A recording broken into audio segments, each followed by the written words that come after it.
नमस्कार दोस्तों, कैसे हैं आप सभी। इस वीडियो को शुरू करने से पहले हम आपसे एक बात कहना चाहते हैं। अगर आप अभी फ्री हैं तो ही इस वीडियो को देखना स्टार्ट करें, क्योंकि इस वीडियो में बताई गई बातें समझने के लिए एक शांत माहौल जरूरी है। क्योंकि यह वीडियो कोई आम वीडियो नहीं है। इसमें हम आपको ऐसी जानकारी देने वाले हैं, यदि कोई आपके मन को कंट्रोल कर रहा है या फिर आपको किसी जाल में फंसा रहा है, इसका पता आप खुद लगा पाएंगे और आप उसे लड़ पाएंगे। तो चलिए इस वीडियो को हम शुरू करते हैं। शानदार।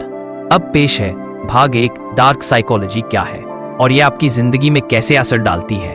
आपने कभी सोचा है, कभी कभी आप कुछ ऐसा कर लेते हैं जो आप करना नहीं चाहते थे। किसी की बात मान जाते हैं, किसी के जाल में फंस जाते हैं और बाद में सोचते हो मैंने ये किया कैसे।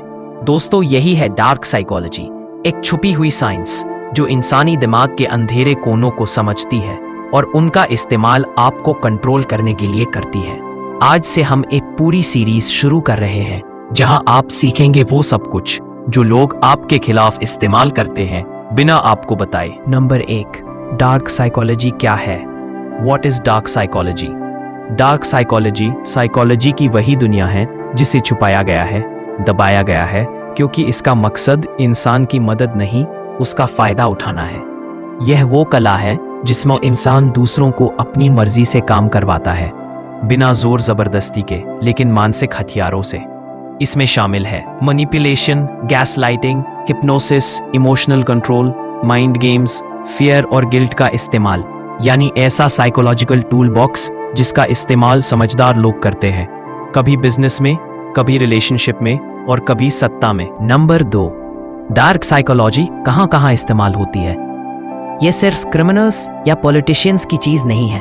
आप हैरान होंगे कि डार्क साइकोलॉजी आपके रोजमर्रा की जिंदगी में कितनी जगहों पर मौजूद है। रिलेशनशिप्स में, जब कोई आपको गिल्ट देकर या प्यार के नाम पर कंट्रोल करता है। ऑफिस में, जब बॉस तारीफ पर के आपसे ओवरटाइम करवा लेता है बिना पैसे बढ़ाए। बाजार में मार्केटिंग, जब एड्स आपके डर को बढ़ाते हैं ताकि आप प्रोडक्ट खरीदें। अगर ये नहीं लिया तो नुकसान हो जाएगा। पॉलिटिक्स में, जब नेता आपको किसी से डराकर वोट मांगते हैं। सोशल मीडिया में, जब वायरल पोस्ट्स आपकी भावनाओं से खेलकर आपको किसी एजेंडे की ओर खींचते हैं। 3, क्या डार्क साइकोलॉजी सिर्फ नेगेटिव है? जरूरी नहीं। डार्क साइकोलॉजी हथियार की तरह है, जैसे चाकू खाना भी काट सकता है और किसी को घायल भी कर सकता है।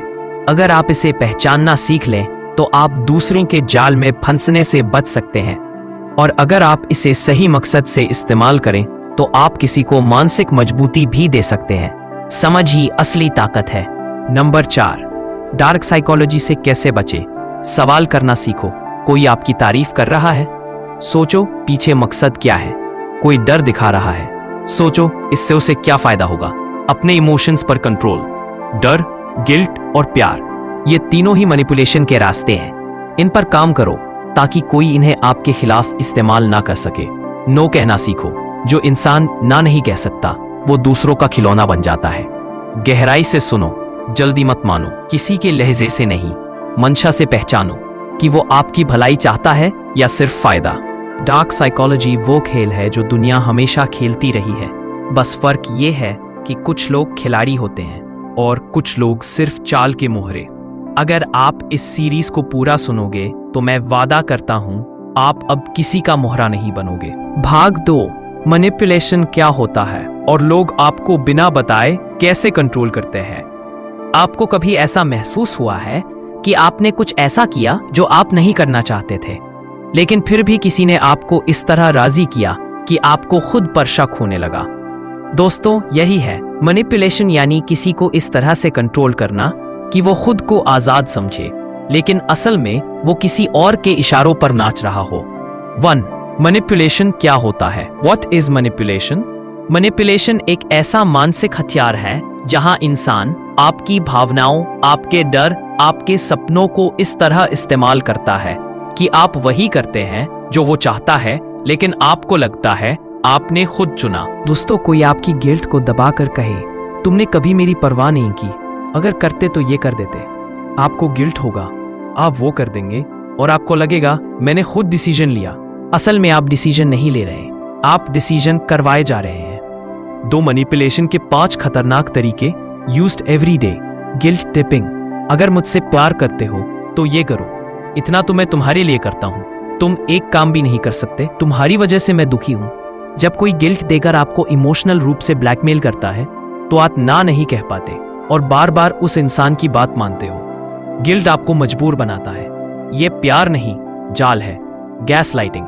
आपको खुद पर शक होने लगे, तुम्हें तो हर बात में प्रॉब्लम है, तुम पागल हो रहे हो, मैंने ऐसा कुछ कहा ही नहीं। गैस लाइटिंग में इंसान आपको बार बार झूठ बोलकर आपकी मेमोरी और समझ को तोड़ता है ताकि आप अपनी परसेप्शन पर भरोसा खो दो और सिर्फ उसी पर निर्भर रहो। ये मैनिपुलेशन की सबसे खतरनाक शक्ल है क्योंकि इसमें आपकी पहचान टूटने लगती है। Playing the victim. खुद को बेचारा बनाकर सिंपैथी लेना। मैं तो बहुत अकेला हूं, सबने मुझे धोखा दिया, मैं तुम्हारे बिना कुछ भी नहीं हूं। ऐसे लोग सिंपैथी के नाम पर आपको इमोशनली अटका देते हैं। आपको लगता है अगर मैंने इसे मना कर दिया तो ये टूट जाएगा और यही सोचकर आप उसका हर हक अदा करते रहते हो, जबकि वो सिर्फ मैनिपुलेशन कर रहा होता है। I love bombing. शुरुआत में बहुत प्यार, बाद में कंट्रोल, अचानक बहुत ज्यादा तारीफ, तोहफे, ध्यान। तुम मेरे लिए सब कुछ हो, तुम्हारे बिना मैं अधूरा हूं। आप उस इंसान में उलझ जाते हैं। आपको लगता है ये तो परफेक्ट है, लेकिन जब आप जुड़ जाते हो तब शुरू होता है रूल्स, जजमेंट और कंट्रोल। लव बॉम्बिंग एक तरह का साइकोलॉजिकल ट्रैप होता है जो खासकर नार्सिसिस्ट और टॉक्सिक लोग इस्तेमाल करते हैं। Fear tactics. डर का इस्तेमाल करके आपको झुकाना। अगर तुमने ये नहीं किया तो मैं चला जाऊंगा, अगर तुमने मुझसे सवाल किया तो सब खत्म। डर आपको तुरंत एक्शन लेने पर मजबूर करता है, आपके सोचने की ताकत छीन लेता है। यही कारण है कि डर सबसे पुराना और सबसे असरदार हथियार है। नंबर 3, मैनिपुलेशन को कैसे पहचानें? क्या आप बार बार गिल्ट महसूस कर रहे हैं? क्या आपको बार बार अपनी बात सही साबित करनी पड़ती है? क्या आप अपने इमोशंस दबा रहे हैं सिर्फ उसे खुश रखने के लिए? क्या आप अंदर से थक चुके हैं लेकिन फिर भी हाँ कह रहे हैं? तो समझ लीजिए आप मैनिपुलेट हो रहे हैं। नंबर 4, मैनिपुलेशन से कैसे बचें? Self defence for the mind. 1, awareness. पहचानो कि कौन सी बातें आपको गिल्ट या डर में डाल रही हैं। जब आप पहचान लेते हो तभी आप उससे बाहर निकल सकते हो। 2, बाउंड्री सेट करो। हर इंसान को हक नहीं कि वो आपकी फीलिंग्स के साथ खेले। ना कहना सीखो और अपने लिमिट्स तय करो। 3, स्लो डाउन। अगर कोई आपसे तुरंत जवाब चाहता है, रुक जाओ। मैनिपुलेटर्स हमेशा अर्जेंसी बनाते हैं ताकि आप सोच ना सको। 4, सेल्फ वैलिडेशन। हर बात के लिए दूसरों से अप्रूवल मत मांगो, खुद की समझ और इंट्यूशन पर भरोसा करो। 5, सीक सपोर्ट।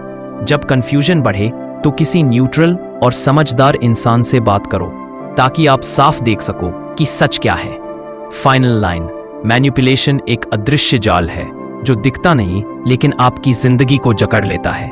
इसलिए खुद से सवाल करो, जो मैं कर रहा हूं क्या वो मेरी मर्जी है या कोई और मेरी मर्जी को चला रहा है? भाग 3, गैसलाइटिंग। जब कोई आपकी सच्चाई को झूठ बना देता है। सोचिए, अगर कोई बार बार आपको ये कहे कि तुम गलत हो, तुम्हें भ्रम है, तुम तो ओवरथिंक करते हो, तो धीरे धीरे आप अपनी याददाश्त, अपनी समझ और अपनी सच्चाई पर ही शक करने लगते हैं। यही होता है गैसलाइटिंग, एक ऐसा मानसिक जहर जो इंसान को अंदर से तोड़ देता है और उसे इस कदर कंट्रोल करता है कि वो अपने ही ऊपर विश्वास खो बैठता है। 1, गैसलाइटिंग क्या होता है? गैसलाइटिंग एक ऐसा मानसिक शोषण है जहां एक इंसान जानबूझकर दूसरे को ये यकीन दिलाने की कोशिश करता है कि उसकी सोच, उसका अनुभव, उसकी याददाश्त सब गलत है। ये एक धीमी और बहुत ही खतरनाक प्रक्रिया है जिसमें इंसान धीरे धीरे अपनी खुद की परसेप्शन पर भरोसा खो देता है। और जब आप खुद पर भरोसा खो देते हैं तब आप पूरी तरह किसी और के कंट्रोल में आ जाते हैं। 2, गैसलाइटिंग की शुरुआत कैसे होती है? ये कभी सीधे सीधे नहीं होता। शुरुआत बहुत सटल होती है। आप कहते हैं तुमने कल ये बात कही थी, वो बोलेगा मैंने कुछ नहीं कहा, तुम्हें गलत याद है। आप कहते हैं तुमने मुझे हर्ट किया, वो बोलेगा तुम तो हर बात में ड्रामा करते हो। आप कहते हैं मुझे लगता है कुछ गलत हो रहा है, वो बोलेगा तुम बहुत ओवर सेंसिटिव हो। धीरे धीरे आपको लगेगा कि शायद आप ही गलत हैं। 3, गैसलाइटिंग करने वाले कौन होते हैं? गैसलाइटिंग कोई भी कर सकता है, लेकिन अक्सर ये वो लोग करते हैं जो नार्सिसिस्ट होते हैं, जो हमेशा खुद को सही मानते हैं, कंट्रोलिंग पर्सनैलिटी रखते हैं, जो हर चीज अपने हिसाब से चाहते हैं, या वो लोग जो कभी गलती नहीं मानते और हर बार दोष दूसरों पर डालते हैं। ये लोग इमोशनली इंटेलिजेंट भी हो सकते हैं, लेकिन उस समझ का इस्तेमाल आपको तोड़ने के लिए करते हैं, जोड़ने के लिए नहीं। 4. गैसलाइटिंग के संकेत, रेड फ्लैग्स। बार बार खुद से पूछते हैं, क्या मैं गलत हूं? आपको हर चीज के लिए माफी मांगनी पड़ती है, चाहे आपकी गलती ना हो। आप अपनी फीलिंग्स को दबाते हो क्योंकि सामने वाला उन्हें तुच्छ बता देता है। आपको लगने लगता है कि आप बेकार, कमजोर या पागल हैं। आपको दूसरों से बात करने में डर लगने लगता है, कहीं मैं फिर गलत ना निकल जाऊं। अगर ऐसा है तो आप गैसलाइटिंग के जाल में हैं। 5. गैसलाइटिंग का असर क्या होता है? सेल्फ डाउट बढ़ता है। आप अपने इंट्यूशन और गट फीलिंग पर भरोसा खो देते हैं। आइडेंटिटी क्राइसिस होता है। मैं कौन हूं? मुझे क्या चाहिए? इसका जवाब धुंधला हो जाता है। एंजाइटी और डिप्रेशन, हर बात पर शक, डर और गिल्ट बैठ जाता है। आइसोलेशन, आप दूसरों से कटने लगते हैं क्योंकि आप सोचते हैं कि शायद आप ही गलत है। 6. गैसलाइटिंग से कैसे बचें? 1. रियलिटी को डॉक्यूमेंट करो। जो बातें हुई हैं उन्हें लिखो। तर्क वितर्क के दौरान सबूत रखो ताकि आपको खुद पर भरोसा बना रहे। ए. अपने इमोशंस को मान्यता दो। अगर आपको बुरा लगा है तो वो इमोशन वैलिड है। कोई और ये तय नहीं कर सकता कि आपको क्या महसूस होना चाहिए। 3. ट्रस्टेड लोगों से बात करो। किसी ऐसे इंसान से बात करो जो न्यूट्रल हो। बाहर की पर्सपेक्टिव आपको सच और झूठ में फर्क करना सिखाती है। 4. बाउंड्रीज सेट करो। हर बार सफाई मत दो। हर बहस में सही साबित होने की जरूरत नहीं।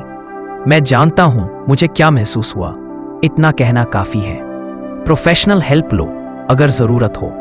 गैसलाइटिंग कई बार इतना गहरा असर करता है कि बाहर निकलने के लिए थेरेपी या काउंसलिंग की जरूरत होती है। ये कमजोरी नहीं, समझदारी है। फाइनल लाइन, गैसलाइटिंग कोई खेल नहीं, ये मानसिक हिंसा है।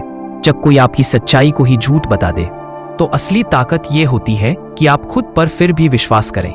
याद रखिए, आपका अनुभव, आपकी समझ, आपकी भावना, ये सब वैध हैं और कोई उन्हें झूठ नहीं बना सकता। भाग 4, नार्सिसिस्ट कौन होता है और वो दूसरों की जिंदगी बर्बाद कैसे करता है? क्या आपने कभी किसी ऐसे इंसान से रिश्ता निभाया है जिसे सिर्फ अपनी बात सही लगती थी, जिसे आपकी भावनाएं, आपकी जरूरतें दिखाई ही नहीं देती थी, लेकिन जब आप उसे छोड़ने की सोचते थे वो इतना मीठा बन जाता था कि आप फिर उलझ जाते थे? तो हो सकता है आप किसी नार्सिसिस्ट के जाल में फंसे हों। 1. नार्सिसिस्ट कौन होता है? नार्सिसिस्ट वो इंसान होता है जिसे खुद से इतना प्यार होता है कि वो दूसरों को महज एक साधन मानता है, अपने फायदे, अपने अहंकार, अपनी तारीफ के लिए। वो लोगों को इमोशनली कंट्रोल करता है, गिल्ट देता है, जरूरत पड़ने पर चार्म भी करता है, लेकिन दिल से उसे सिर्फ खुद की परवाह होती है। 2. नार्सिसिस्ट के लक्षण क्या होते हैं? Red flags. 1. खुद को सुपीरियर समझना। कोई मेरी तरह नहीं सोच सकता।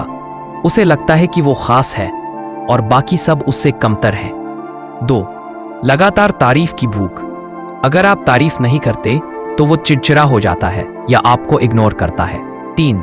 दूसरों की भावनाओं की कद्र नहीं। आपको बुरा लगा, वो बोलेगा, इतनी सी बात पर रो रहे हो। नार्सिसिस्ट के पास एम्पैथी नहीं होती। 4. मैनिपुलेशन और गैसलाइटिंग करना। तुम्हारी वजह से मैं ऐसा बना हूं। तुम हमेशा खुद को पीड़ित बनाते हो। वो आपकी सोच को ट्विस्ट करता है ताकि आप खुद को दोषी मानो और वो खुद मासूम लगे। 5. No accountability. कभी माफी नहीं मांगता, कभी अपनी गलती नहीं मानता। हर गलती आपकी, हर जीत उसकी। 3. नार्सिसिस्ट के 2 चेहरे। जब आप जुड़ते हो और जब आप अलग होने लगते हो। शुरुआत में लव बॉम्बिंग, वो बहुत चार्म दिखाता है, आपको खास, अनोखा और जरूरी महसूस कराता है। आपको लगता है शायद मुझे वो मिल गया जो मुझे समझता है। बाद में कंट्रोल, क्रिटिसिज्म, कोल्डनेस, आपकी हर बात में कमी निकालना, आपकी आजादी पर रोक लगाना, कभी प्यार कभी सजा, जिससे आप कंफ्यूज हो जाओ। 4. नार्सिसिस्ट के साथ रहने का असर, मेंटल डैमेज। आप अपनी पहचान खो देते हैं। आप बार बार खुद को सही साबित करने में थक जाते हैं। आपको लगने लगता है मैं ही गलत हूं। आपका आत्मविश्वास टूटने लगता है। नार्सिसिस्ट एक ऐसी दिमागी जेल बनाता है जहां आप दिखाई तो देते हैं लेकिन आप कहीं होते नहीं। 5. नार्सिसिस्ट से कैसे बचें? Mental self defence. 1. उनकी असली शक्ल पहचानो। अगर कोई बार बार आपको कमजोर, गलत या कंफ्यूज बना रहा है तो वो टॉक्सिक है। चार्मिंग दिखना और अच्छा होना अलग बातें हैं। बाउंड्रीज बनाओ और मत झुको। नार्सिसिस्ट आपको गिल्ट देकर, डर दिखाकर या प्यार से मैनिपुलेट करेगा, लेकिन अगर आपने साफ सीमाएं बना ली तो उसका असर कम होने लगेगा। वैलिडेशन खुद से लो। नार्सिसिस्ट से नहीं वो चाहता है कि आप उसके अप्रूवल के भूखे बने, लेकिन जब आप खुद को समझने लगते हो तो नार्सिसिस्ट की ताकत कमजोर पड़ने लगती है। 1. No contact rule. अगर रिश्ता बहुत टॉक्सिक हो चुका है, कई बार नार्सिसिस्ट से दूरी ही सबसे अच्छा इलाज है। ब्लॉक, डिस्कनेक्ट और फिर कभी पीछे मत देखो। नार्सिसिस्ट आपको इस्तेमाल करता है, लेकिन वो आपको नहीं जानता। आप वो नहीं हो जो उसने आपको बना दिया है, आप उससे कहीं ज्यादा हो। और जब आप खुद को पहचानते हो तो नार्सिसिस्ट की दुनिया हिल जाती है। भाग 5, इमोशनल मैनिपुलेशन के साथ छिपे हुए ट्रिक्स। कैसे लोग आपकी सोच और फैसलों को कंट्रोल करते हैं। कभी कभी लोग आपको ना धक्का देते हैं, ना डराते हैं, ना जोर से चिल्लाते हैं, लेकिन फिर भी आप उनके कहे मुताबिक चलने लगते हैं। क्यों? क्योंकि उन्होंने आपको इमोशनल मैनिपुलेशन के जरिए आपकी ही भावनाओं से हराया होता है। ये जादू नहीं, ये मनोवैज्ञानिक खेल है जिसे समझना जरूरी है, वरना आप हर बार हारते रहेंगे बिना ये जाने कि खेल कब शुरू हुआ था। 1. Guilt tripping. जब आपको शर्मिंदा करके कंट्रोल किया जाता है। उदाहरण, तुम्हें मुझसे ऐसा करने की उम्मीद नहीं थी, मैंने तुम्हारे लिए सब किया और तुम ये कर रहे हो। इस ट्रिक में इंसान आपको गुनहगार महसूस कराता है ताकि आप वही करो जो वो चाहता है। कैसे बचें? खुद से पूछो, क्या मैंने वाकई कुछ गलत किया है? जब गिल्ट मैनिपुलेशन हो तो जवाब दो, मुझे दुख है अगर तुम ऐसा महसूस कर रहे हो, लेकिन मैंने अपनी सीमा नहीं लांघी। 2. Silent treatment. जब कोई आपको इग्नोर करता है ताकि आप टूट जाओ, जब कोई जानबूझकर बात नहीं करता, फोन नहीं उठाता, रिस्पॉन्ड नहीं करता, ताकि आप बेचैन हो जाओ और झुक जाओ, ये पावर गेम है। कैसे बचें? चुप्पी को अपनी कमजोरी मत मानो। खुद से कहो, अगर कोई मुझसे बात करने की बजाय सजा दे रहा है तो वो सही साथी नहीं है। 3. Playing the victim. जब असली गुनहगार खुद को पीड़ित बनाता है। उदाहरण, मेरी जिंदगी पहले ही बहुत खराब है, तुम्हें मेरी फीलिंग्स की कोई परवाह नहीं। मैनिपुलेटर खुद को मासूम दिखाकर आपको बुरा और क्रूर साबित करता है। कैसे बचें? फैक्ट्स पर ध्यान दो, इमोशंस पर नहीं। मैं आपकी फीलिंग्स समझता हूं, लेकिन इसका मतलब ये नहीं कि मेरी फीलिंग्स गलत है। 4. गैसलाइटिंग। जब कोई आपको ही आपकी सच्चाई पर शक दिलाता है। यह हमने पिछले भाग में विस्तार से देखा। उदाहरण, तुम तो हर बार ओवर रिएक्ट करते हो, ऐसा कुछ हुआ ही नहीं। कैसे बचें? अपना एक्सपीरियंस लिखो, लॉग रखो, खुद पर भरोसा बनाए रखो, मुझे याद है क्या हुआ था। Size love bombing. जब शुरुआत में आपको इतना प्यार दिया जाता है कि आप अंधे हो जाते हो, ये नार्सिसिस्ट और मैनिपुलेटर्स की सबसे प्यारी ट्रिक होती है। अचानक अटेंशन, तारीफें, गिफ्ट्स, मैसेजेस, और फिर जब आप इमोशनली डिपेंड हो जाते हो तो शुरू होता है कंट्रोल और इमोशनल अब्यूज। कैसे बचें? जल्दबाजी में रिश्ता मत बनाओ, पूछो, ये इंसान मुझे इतना परफेक्ट क्यों दिख रहा है। 6. ट्रायंगुलेशन। जब कोई तीसरे इंसान का नाम लेकर आपको नीचा दिखाता है। उदाहरण, देखो वो तो तुम्हारे मुकाबले बहुत समझदार है, मुझे उसके साथ कभी ये प्रॉब्लम नहीं होती। इस ट्रिक से मैनिपुलेटर कंपटीशन और इनसिक्योरिटी पैदा करता है ताकि आप उसे खुश करने के लिए और झुको। कैसे बचें? कंपैरिजंस को रिजेक्ट करो, मैं किसी से compete नहीं कर रहा, मैं खुद के लिए खड़ा हूं। 7. Emotional blackmail. जब डर या प्यार का इस्तेमाल करके आपसे काम करवाया जाता है। उदाहरण, अगर तुमने ये नहीं किया तो मैं खुद को नुकसान पहुंचाऊंगा, अगर तुम मुझसे सच्चा प्यार करते हो तो ऐसा मत करो। ये सीधा दिमागी आतंकवाद है। कैसे बचें? अपनी सीमाएं बनाओ। अगर कोई बार बार आत्महत्या या नुकसान की धमकी दे तो प्रोफेशनल मदद की सलाह दो, खुद गिल्ट में मत फंसो। फाइनल लाइन, इमोशनल मैनिपुलेशन कोई जादू नहीं, ये एक चाल है। और चाल वही पकड़ सकता है जो अपनी सोच को साफ रखे, अपने इमोशंस को जाने और खुद को गिल्ट या डर से ऊपर उठाकर देखे।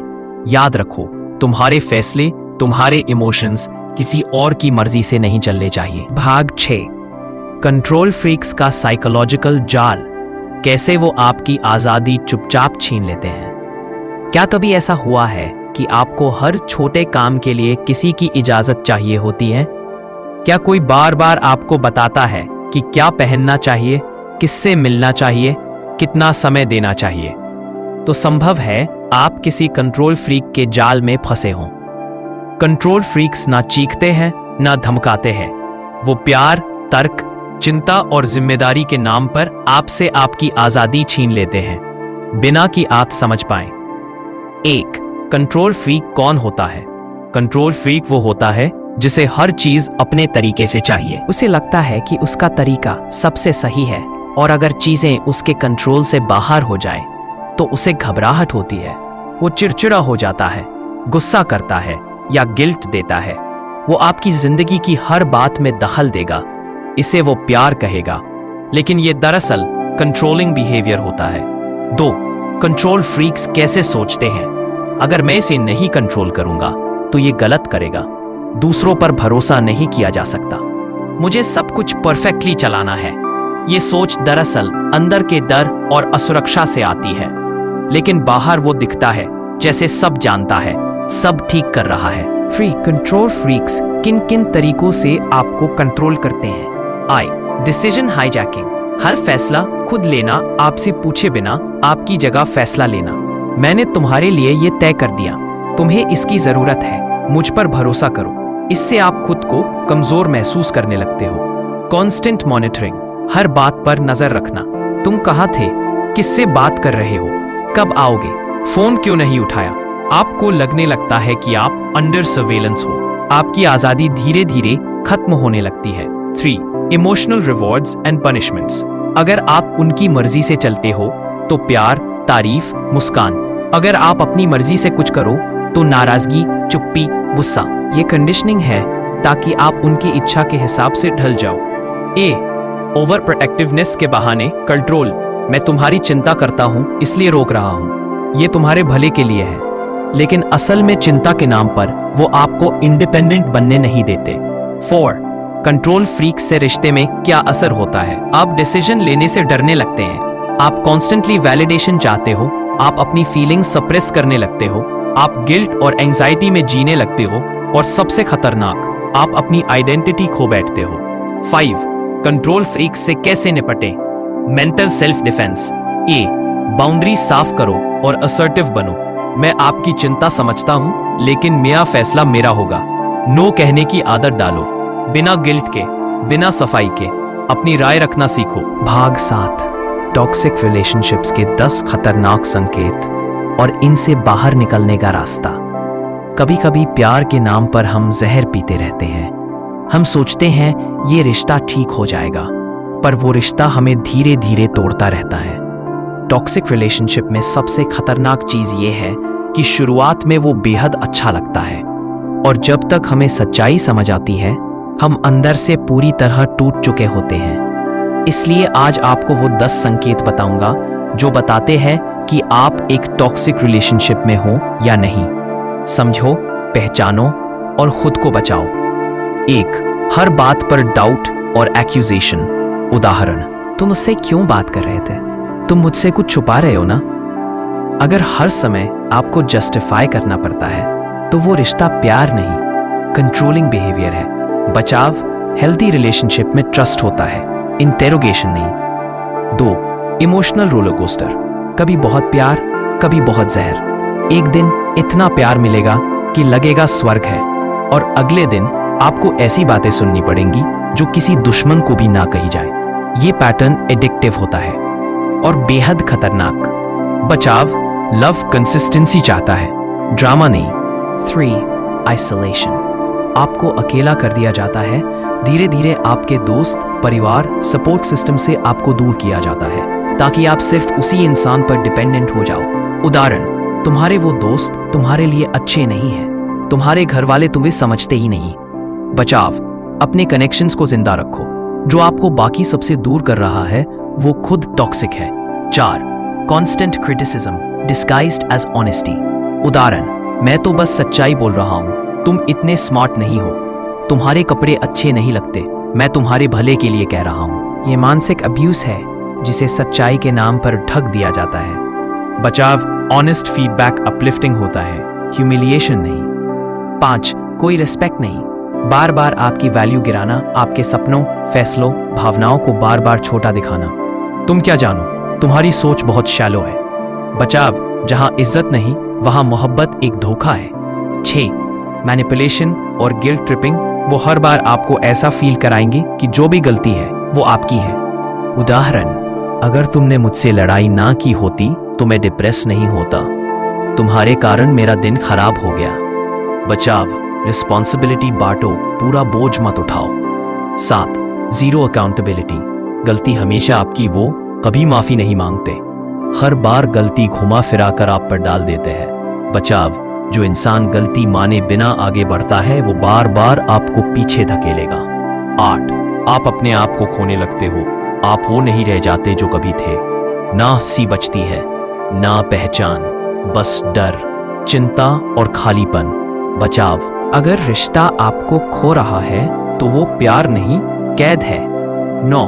डर का माहौल। आप खुलकर बात नहीं कर सकते, आपको डर लगता है कि कुछ कहोगे तो झगड़ा होगा, आप अपने मन की बात नहीं कर सकते। बचाव, सेफ रिलेशनशिप में कम्युनिकेशन दबाव से नहीं अपनापन से होता है। 10. आप बार बार सोचते हो शायद मैं ही गलत हूं। टॉक्सिक पार्टनर आपको इस कदर मैनिपुलेट करता है कि आप अपनी सच्चाई पर भी भरोसा खो बैठते हो। बचाव, इंट्यूशन को मत दबाओ, अगर अंदर से कुछ गलत लग रहा है तो वो अक्सर गलत ही होता है। फाइनल लाइन, हर रिश्ते में उतार चढ़ाव होता है, लेकिन एक हेल्दी रिश्ता आपको तोड़ता नहीं, आपको जोड़ता है। अगर आप इन 10 संकेतों में खुद को देख पा रहे हो तो समझो अब निकलने का वक्त आ गया है। टॉक्सिक प्रेम से कहीं बेहतर है पीसफुल अकेलापन। तो मेरे दोस्त, जो बातें मैंने आपको बताई इसके बारे में आप सभी को थोड़ा गहराई से सोचने की जरूरत है, क्योंकि जब तक आप इसको अपने दिमाग में बैठाओगे नहीं तब तक आप इन चीजों से लड़ नहीं पाओगे। और हाँ, अगर आप लोग चाहते हो कि मैं इसका पार्ट 2 लेकर आए तो आप लोग कमेंट कीजिए, पार्ट 2 इससे भी बेहतर होगा, ये मैं आपको भरोसा दिलाता हूँ। चलिए मिलते हैं नेक्स्ट वीडियो में, तब तक के लिए आप सभी लोग अपना ख्याल रखिए। धन्यवाद।